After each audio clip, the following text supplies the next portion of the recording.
Buenos días y bienvenidos a mundodesconocido.com. Hoy traemos un tema interesante. Hoy vamos a hablar de la Orden del Temple, de los Templarios. Sobre la Orden del Temple y sus caballeros templarios hay muchos enigmas, muchas preguntas por resolver, muchas cuestiones que han quedado en el aire. Su nacimiento, su extinción, cuál era su objetivo y cuáles eran sus anhelos principales. Hay una persona que yo siempre he considerado pues un gran conocedor de la cuestión templaria, de la cuestión del templo de Salomón y otras cuestiones como es Javier Pérez Nieto, que por cierto le tenemos al otro lado. ¿Qué tal, Javier? Muy bien, buenas tardes. Buenas tardes. Bueno, pues nada, vamos a hablar de los templarios, de la historia de esta orden de caballeros que la verdad ha dejado mucha huella, mucho calado dentro de lo que es Occidente. Muy misteriosa esta orden. Cuéntanos algo, ¿cómo se fundó? ¿Cómo empezó aquello? Bueno, pues los templarios fundaron allá por el año 1113, no, perdón, 1118. En el 18, sí. En el 18 fue cuando se funda la Orden del Temple. Hay un personaje fundamental para que la Orden del Temple obtenga todos los beneplácitos, que es San Bernardo de Claraval, que es un responsable directo de la organización del Concilio de Troyes, que es donde vamos a decir que la Iglesia aprueba la creación de esta orden y se le entregan una serie de normas que serán las que regirán en lo venidero, ¿no? Pues su vida pública, ¿no? Como cristianos devotos al servicio de Cristo. San Bernardo era de la orden del Cister, quiero recordar. Sí, además fue el que practicó la reforma, era el reformador de la orden del Cister. Entonces, Sí. Cuando entramos en un monasterio cisterciense, podemos decir que estamos entrando en un monasterio de un personaje que dio vida o que permitió o que indujo a la creación de los templarios. De alguna manera, entre la orden del Cister y la orden del Temple existía un nexo, ¿no es cierto? Sí, de hecho podríamos hablar de la orden del Cister como una orden proto-templaria. Prototemplaria. Pero estos no eran militares, a diferencia de los caballeros templarios, evidentemente. Evidentemente no, claro. Quizás la orden del Cister lo que le faltara fuera un brazo armado. O sea que podemos decir que el brazo armado de la orden del Cister eran los caballeros templarios, o algo así, sin ser exactamente eso. Algo así, sí. ¿Qué ocurrió? Porque al parecer hubo un pequeño grupito de hombres, de caballeros, que decidieron colgarse las armaduras, montarse en sus caballos y dirigirse hacia Tierra Santa, cuando ya Tierra Santa había sido tomada por Occidente, por la cristiandad. ¿Qué ocurrió ahí exactamente?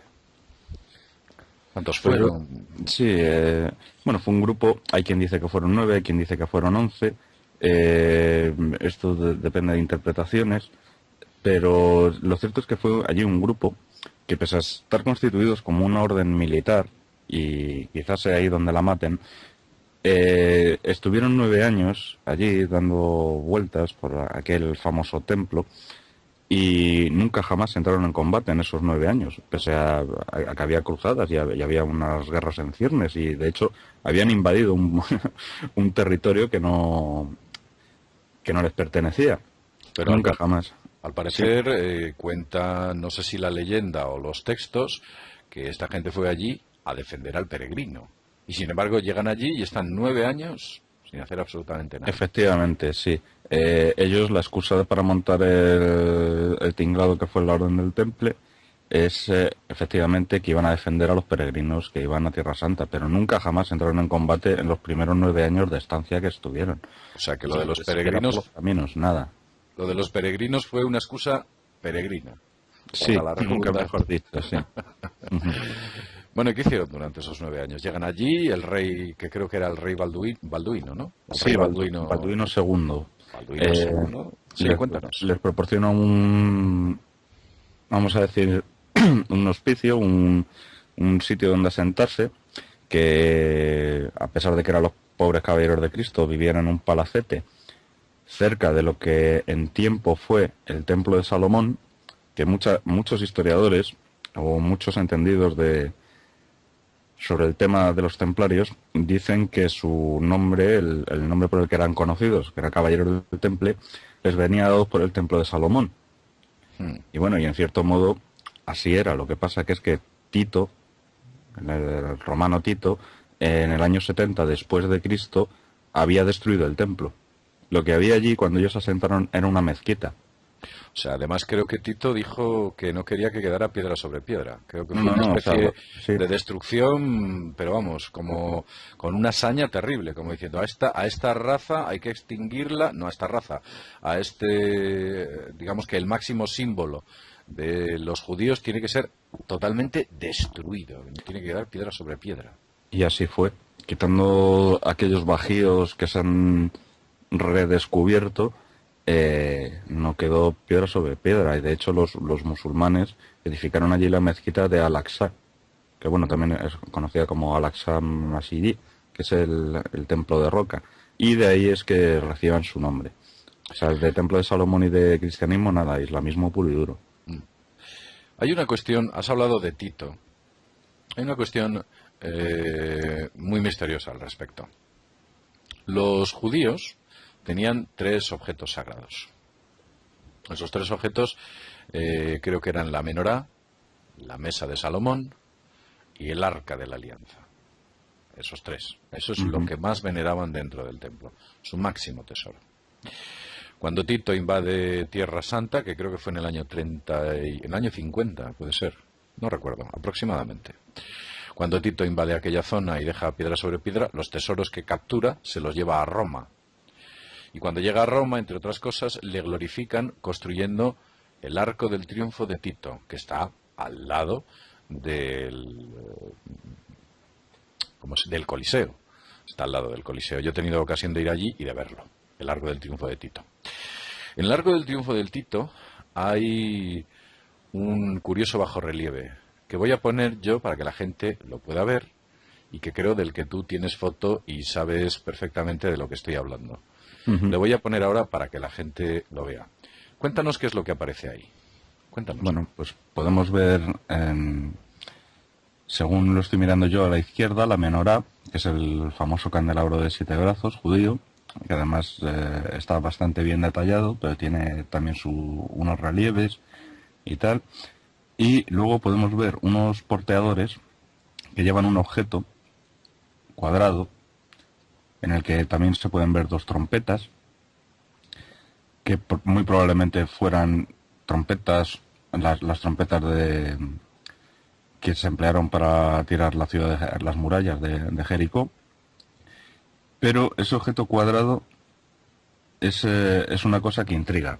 Yo en principio pensaba, dentro del elenco, vamos a decir, judío, que se está viendo, ¿no? Porque va la menorá y va un objeto cuadrado, que muy probablemente fuera el Arca de la Alianza. Evidentemente no. ¿Por qué no me cuadraba esto? Pues principalmente porque no aparecen la figura de los querubines ni cosas que se dicen que tenía el arca. No, De hecho, aparece un vaso, ¿no? Ahí. sí, bueno, según veo yo es una manzana.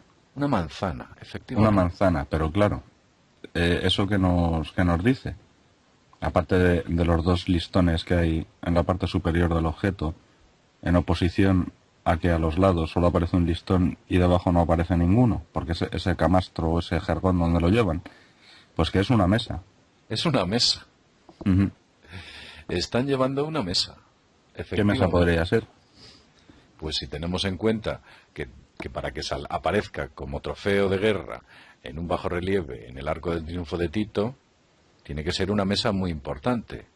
Y la mesa más importante que había por entonces en las tierras que conquistaron era la mesa del rey Salomón.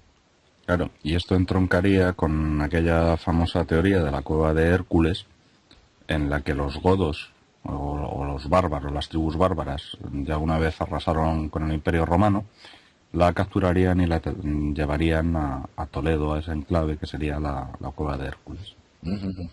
Curioso. Ahí está, ahí tenemos la respuesta. ¿Y qué pasó con la menorá? ¿Dónde está la menorá?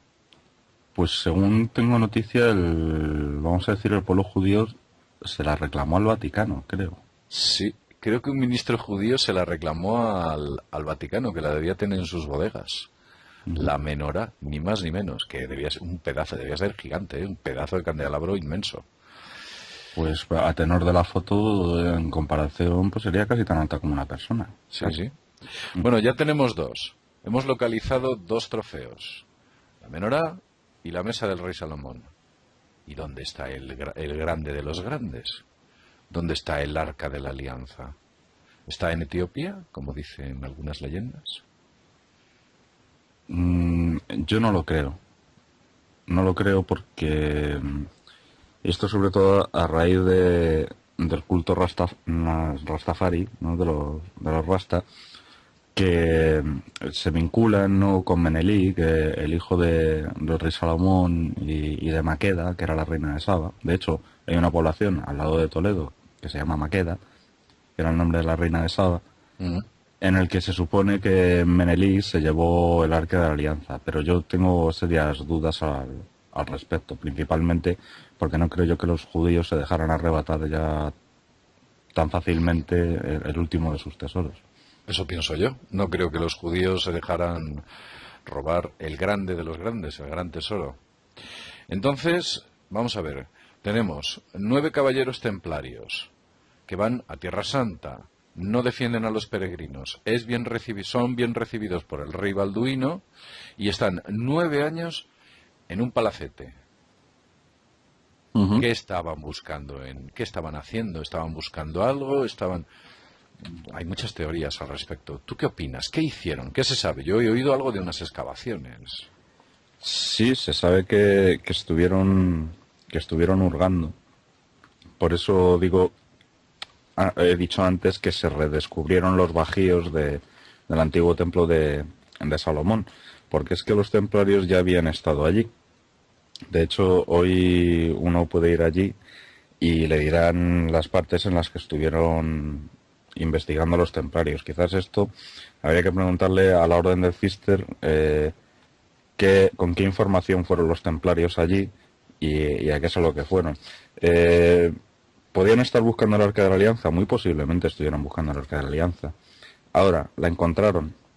Pues no sabría yo qué decir. Desde mi punto de vista opino que no llegaron a encontrarla. Pero si es Bueno, posible, sí, bueno, algo buscaron. Algo buscaron. Puede que buscasen. Bueno, luego hablamos de lo que realmente podían estar buscando. No obstante, yo te voy a poner una imagen que tú creo que ya has visto. Una imagen de uno de las columnas de la Catedral de Chartres, ujú, en Francia, en el cual, una catedral totalmente maravillosamente esculpida, llena de mensajes por todos los lados, y en uno de sus pilares se observa esto que voy a poner para que la gente vea. Bien, aquí se puede ver a la derecha el templo de Jerusalén y a la izquierda no se ve en detalle el templo de Jerusalén porque forma parte del pilar. Si se viese entero se vería que efectivamente así es. Pero a la izquierda hay un extraño carro que porta un arca, una extraña arca. Eso es lo que aparece. ujú. Y creo que las figuras que aquí se muestran son templarias. ¿Puede que se llevasen los templarios el arca de la alianza a algún sitio? ¿Es posible? Es posible, sí, es posible. Bueno, y si no estuvieron buscando el arca de la alianza, ¿tú qué opinas? ¿Tú qué piensas que estuvieron haciendo allí? Claro, yo opino que es posible que pudieran haberla encontrado y haberse llevado, pero me inclino más a pensar que quizás encontraran, porque los bajíos del templo se utilizaban para ocultar precisamente estos secretos de los posibles saqueadores, que encontraran algún tipo de documentación o incluso algún tipo de conocimiento que se encargaron de guardar. Eh, Bueno, aquí estamos nuevamente. Hemos perdido la conexión con Javier, pero finalmente hemos conseguido retomarla, la conexión telefónica. Estamos aquí de nuevo y estábamos hablando sobre qué es lo que andaban buscando los templarios, los 9 caballeros templarios durante todo ese tiempo. ¿Dónde estuvieron, Javier? Creo que eran las caballerizas, ¿no? Dicen que eran... Sí, se supone que que el palacete estaba ubicado en lo que fueron las caballerizas de allí del templo. El asunto que me habías preguntado era si yo creía que podían haber encontrado. Ujú. Pues probablemente sí, algún tipo de documentación que estuviera vinculada a aquello que se dice de que intentaban preservar el linaje de Jesús. Y Jesús entendiéndolo como hombre y no como el ser divino que quizás no estamos más acostumbrados, no por parte de la Iglesia.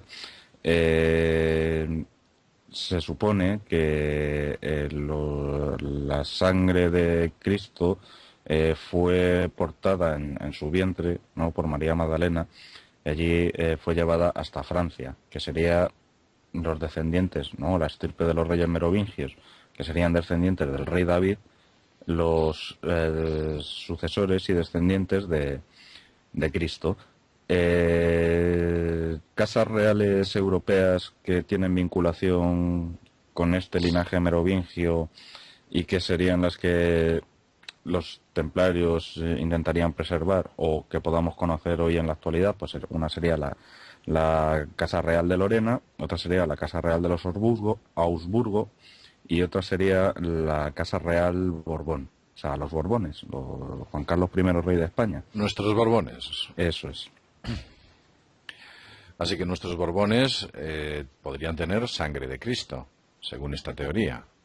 Según esta teoría, según autores, te puedo mencionar, por ejemplo, Juan García Atienza, o te puedo mencionar Fernando Díez Zelaya, o te puedo mencionar incluso extranjeros. Tú sabes que los Borbones han sido muy endogámicos entre ellos a lo largo de su estirpe. Sí. Quizás han querido preservar algún tipo de linaje. Esa endogamia, por cierto, les ha salido caro y no vamos a entrar en detalles. Pero bueno, sea como fuere, el tema está ahí. El tema es que tenemos un linaje sagrado. Oye, hay una cuestión más. David, Jesucristo era de la estirpe de David. Sí, por parte de padre y de madre. Y además pertenecía a la casa real, creo, según las escrituras. No sé si las apócrifas, pero creo que pertenecía a la casa real. Era un lejano descendiente de la casa real. Claro, no era vamos a decir, el descendiente directo, el primero en línea sucesoria, pero si por ejemplo hubiese una hecatombe en la que se tuviera que rastrear el linaje, porque los judíos, la Biblia es un ejemplo de ellos, se preocupaban mucho de enumerar los linajes y de preservarlos, Jesús o su padre o incluso su madre podrían haber tenido derecho al trono, claro. De hecho, él es descendiente del rey David por parte de padre y de madre. Entonces podemos considerar que las familias reales europeas, o algunas de ellas, tienen sangre de la estirpe de Salomón y de la estirpe de David. Sí, efectivamente, porque claro, Salomón era el segundo hijo de David. Pero el misterio no parece que quede aquí, porque, bueno, pues estos caballeros templarios estuvieron, ¿cuánto? ¿200 años? ¿300 años? 200, creo. 200 duró. 200 años. Hicieron muchas cosas, ¿no?, en esos 200 años. Creo que compraron terrenos inmensos, se hicieron con fortunas increíbles, dotaron a sus caballeros, bueno, de enormes cantidades de tropas, eran gente muy estricta, muy firme, con una gran disciplina. Creo que hicieron un ejército, pues, de lo más poderoso que podría haber por entonces. Sí, de una hecho, especie de élite.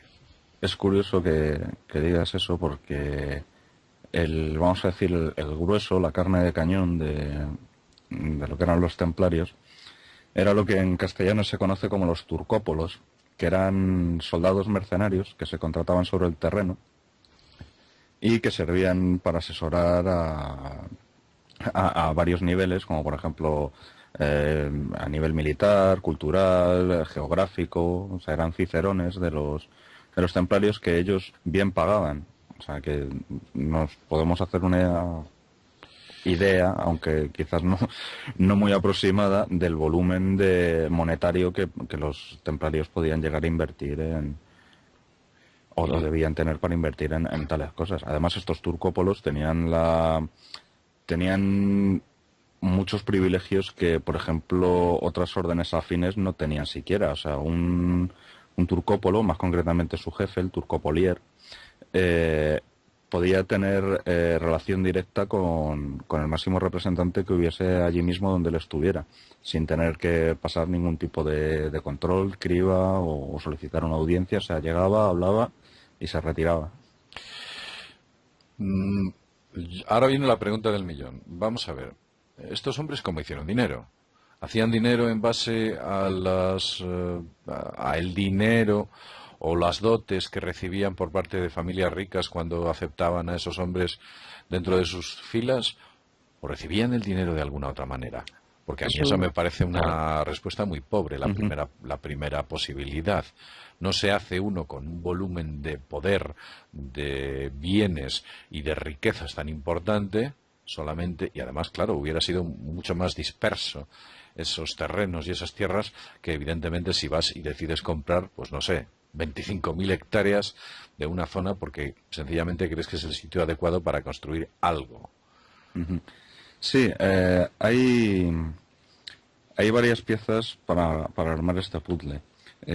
La primera es que, como tú bien has dicho, familias nobles mandaban hijos suyos a ingresar en la orden. Y generalmente, pues claro, les daban una dote, una dotación que revertía en la orden. Pero aún así esto es escaso.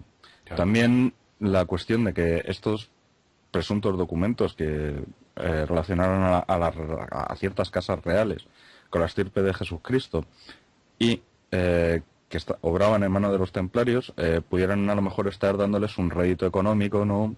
Pues venga, me pagas tanto y yo te enseño o confirmamos si tú eres o no eres descendiente. Pero eso no acaba de satisfacer. No, porque había otras órdenes que también recibían a sus hijos y también les entregaban bienes a otras órdenes, pero no se hacían Efectivamente, no se hacían tan grandes. si algo caracterizó a los templarios es que tenían una apertura de mente brutal. Eran muy permeables. Y aparece dentro de, vamos a decir, la orden interna, una figura un tanto curiosa, que es la figura del sabio. El sabio no era otra cosa que un maestro judío en la Kabbalah, pero judíos por medio, sabemos que los judíos, vamos a decir, inventaron la banca tal cual la conocemos y los templarios hicieron uso de esa banca. De hecho, uno estaba en Francia, decía, voy a dejar 12 monedas y las quiero usar en Jerusalén cuando llegue. Les pedían un cheque, un papel, pago al portador de 12 monedas a su llegada en Jerusalén, canje del orden del temple, lo que sea. Y allí iba y él recibía, tal. Jugaban con el interés, como los judíos, o sea, entre ellos no se cobraban intereses, para los demás sí, y así fueron amasando fortunas pantagruélicas.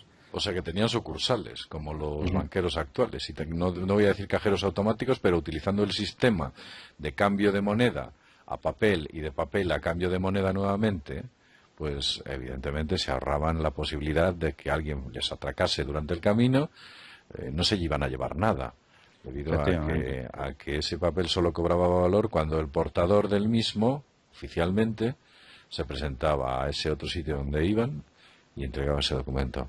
Aún así queda un último punto, que es el botín de guerra. Como Claro. militares que eran, cuando arrasaban, no eran tontos y se apropiaban de lo que allí había.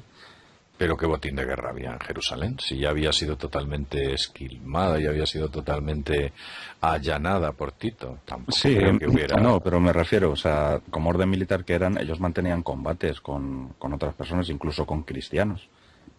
Todo el bagaje, todas las dotaciones, todo era para ellos. Pero hay cientos de monasterios, decenas de catedrales, cientos de templos que estos tipos construían a Sí, claro, estos son todas las piezas que posteriori. vendrían a justificar por qué tenían toda esa inmensa fortuna. ¿Tú crees que tenían algún mecanismo para fabricar oro? Es posible, es posible que pudiera estar la alquimia por medio, sobre todo teniendo en cuenta que había musulmanes por medio. ¿Puede ser la sangre real, el santo grial, ¿Puede ser la piedra filosofal, que es roja también?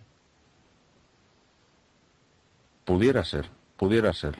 Pudiera ser que fuera esa sangre real, aunque también se baraja, y a ese respecto tengo que decir que Dan Brown ha hecho bastante daño con respecto del asunto, Sí. lo del linaje de Cristo.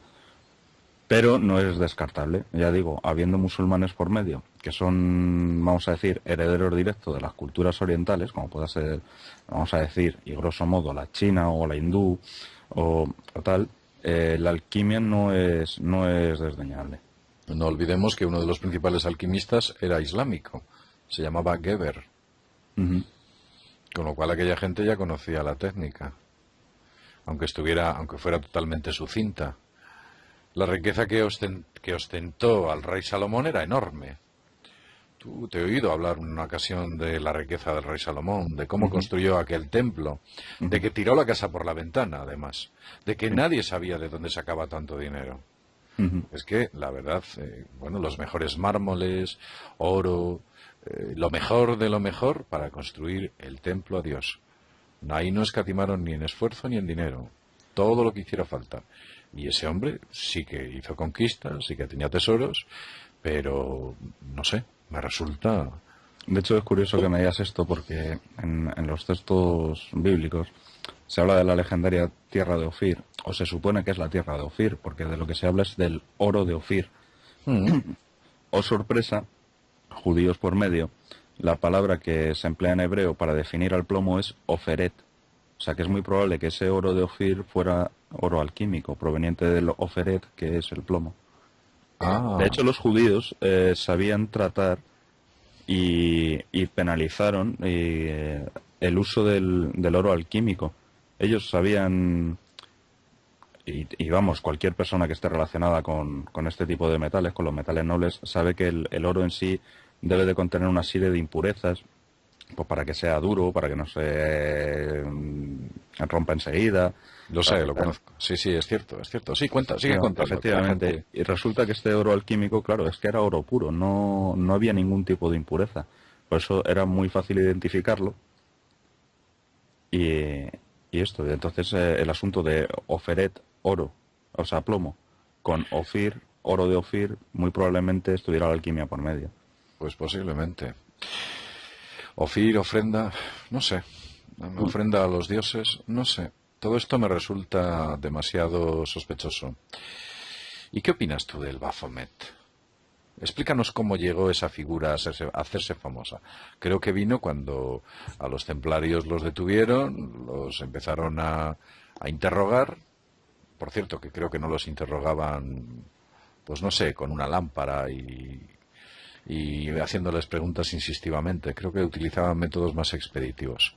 Sí, hierros candentes, cunas de Judas, doncellas de hierro, sí, todo muy ilustrativo. Sí. Yo he tenido la oportunidad de ver en Toledo, aunque no he visto el original, pero sí que he visto una lámina del cuadro que apareció, oh sorpresa, en un convento de la Orden del Cister, la representación de un Baphomet. Pero hay Mm. que matizar, Baphomet no estamos hablando de la cabra cornuda o de lo que todo el mundo entiende por Baphomet, no.